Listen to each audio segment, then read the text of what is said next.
The church was almost empty that evening. The last rays of sunlight slipped quietly through the stained glass windows, painting soft colors across the wooden floor. Most people had already gone home after the service. But near the front row, an old man was still there. He wore simple clothes and held a small worn-out Bible in his hands. His name was Michael, the church janitor.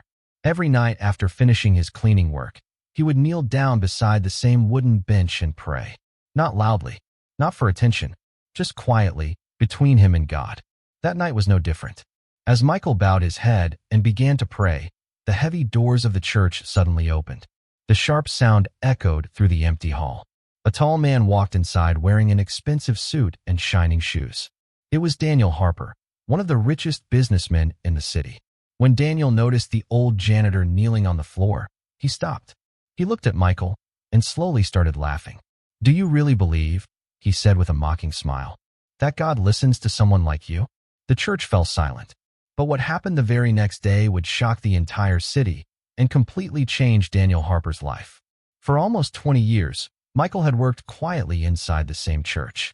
Most people who attended the Sunday services had seen him at least once, but very few actually knew his name.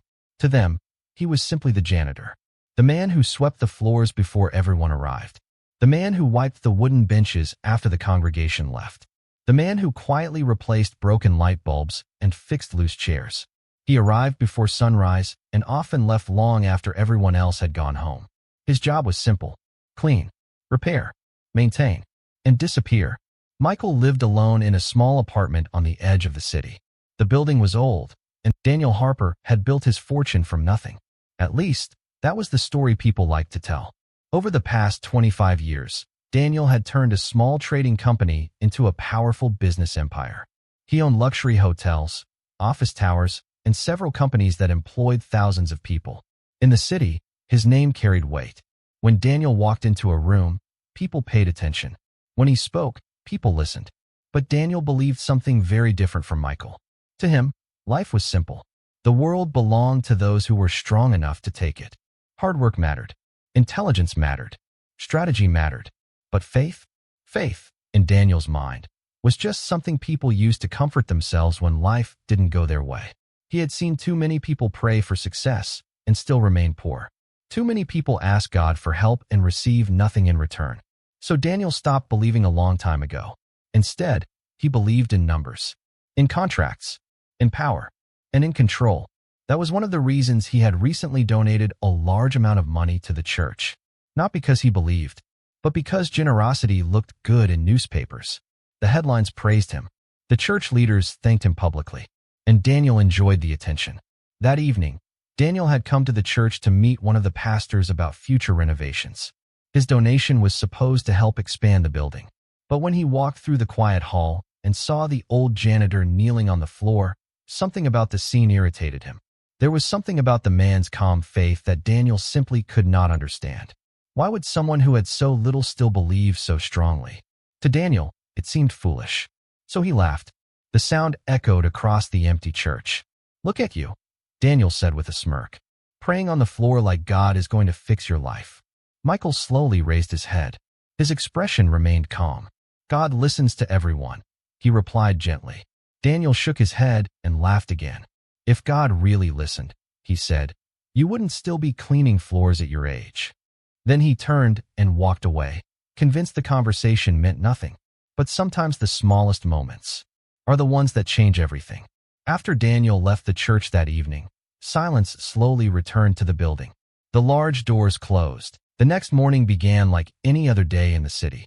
People rushed to work. Coffee shops filled with conversations. Traffic crowded the streets. But inside the headquarters of Harper Global Industries, something was terribly wrong. At exactly 8:12 a.m., Daniel Harper received a phone call that immediately changed the course of his life. One of his senior executives was on the line, his voice shaking. "Daniel, you need to turn on the news." Confused, Daniel grabbed the remote control and switched on the television mounted on the wall of his office. Within seconds, his face went pale. Every major news channel was broadcasting the same headline: "Federal authorities launch investigation into Harper Global." Reporters stood outside his office building, speaking rapidly into microphones.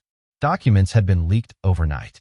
financial irregularities, illegal transactions, hidden accounts connected to several of Daniel's companies. The story spread through the media like wildfire. Investors panicked.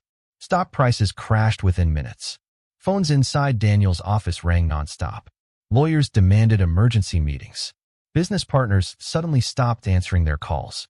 Within a few hours, the man who had once seemed untouchable was facing the possibility of losing everything.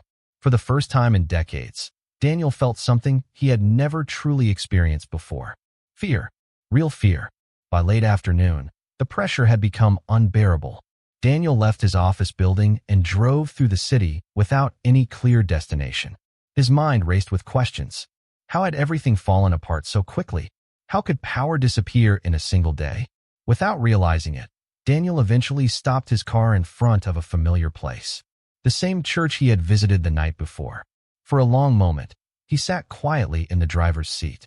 Then he stepped out of the car and slowly walked toward the entrance. Inside the quiet church, someone was already there. The old janitor was sweeping the floor. And when Michael looked up and saw Daniel standing in the doorway, he simply smiled, as if he had been expecting him. Daniel stood silently at the entrance of the church. Just one day ago, he had walked into this same building with confidence and pride. But now, everything felt different. The weight of the world seemed to be resting on his shoulders. Michael continued sweeping the floor for a moment before gently setting the broom aside. He looked at Daniel with the same calm expression as before. No anger, no judgment, just